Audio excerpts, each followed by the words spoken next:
Elucidation by means of examples.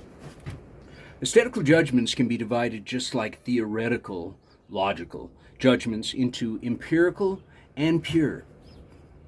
The first assert pleasantness or unpleasantness. The second assert the beauty of an object or of the manner of representing it. The former are judgments of sense, material aesthetical judgments. The latter, as formal, are alone strictly judgments of taste. A judgment of taste is therefore pure, only so far as no merely empirical satisfaction is mingled with its determining ground. But this always happens if charm or emotion have any share in the judgment by which anything is to be described as beautiful. Now, here many objections present themselves, which fallaciously put forward charm not merely as a necessary ingredient of beauty, but as alone sufficient to justify a thing's being called beautiful. A mere color, for example, the green of a grass plot, a mere tone, distinguished from sound and noise, like that of a violin, are by most people described as beautiful in themselves, although both seem to have at their basis merely the matter of representations, simply sensation, and therefore only deserve to be called pleasant. But we must at the same time remark that the sensations of colors and of tone have a right to be regarded as beautiful only insofar as they are pure. This is a determination which concerns their form, and is the only element of these representations which admits with certainty of universal communicability. For we cannot assume that the quality of sensations is the same in all subjects, and we can hardly say that the pleasantness of one color or the tone of one musical instrument is judged preferable to that of another in the same way by everyone. If we assume with Euler that colors are isochronous vibrations, pulses of the ether, as sounds are of the air in a state of disturbance, and what is the most important, that the mind not only perceives by sense of effect of these things in exciting the organ,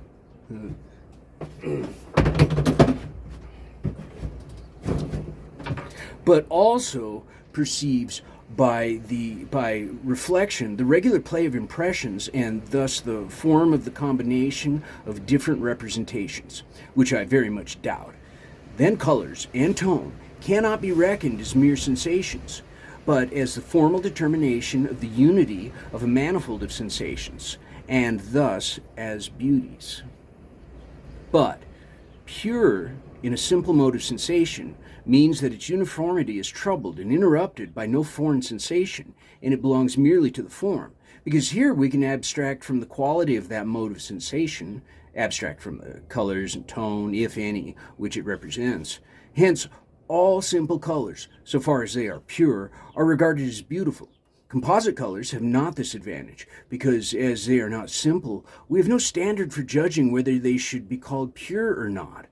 But as regards the beauty attributed to the object on account of its form, to suppose it to be capable of augmentation through the charm of the object is a common error, and one very prejudicial to genuine, uncorrupted, and well-founded taste.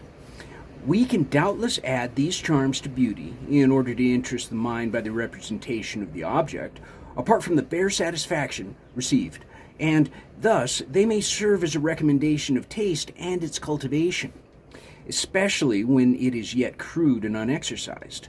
But they actually do injury to the judgment of taste if they draw attention to themselves as the grounds for judging of beauty.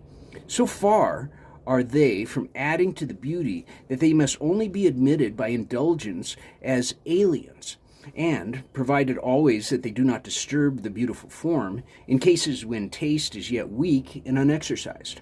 In painting, sculpture, and in all the formative arts, in architecture and horticulture, so far as they are beautiful arts, the delineation is the essential thing.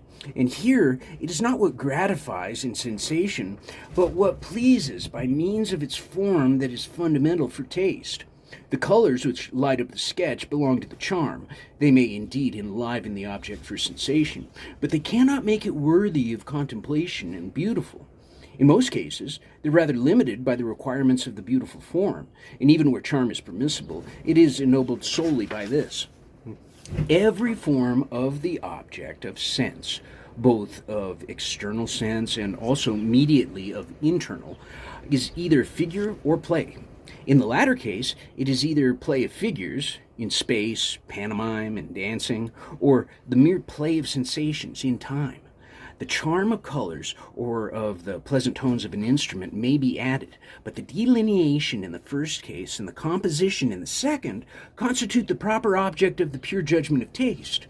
To say that the purity of colors and of tones, or their variety and contrast, seems to add beauty, does not mean that they supply a homogeneous addition to our satisfaction in the form because they are pleasant in themselves, but they do so because they make the form more exactly, definitely, and completely intuitable, and besides, by their charm, excite the representation whilst they awaken and fix our attention on the object itself.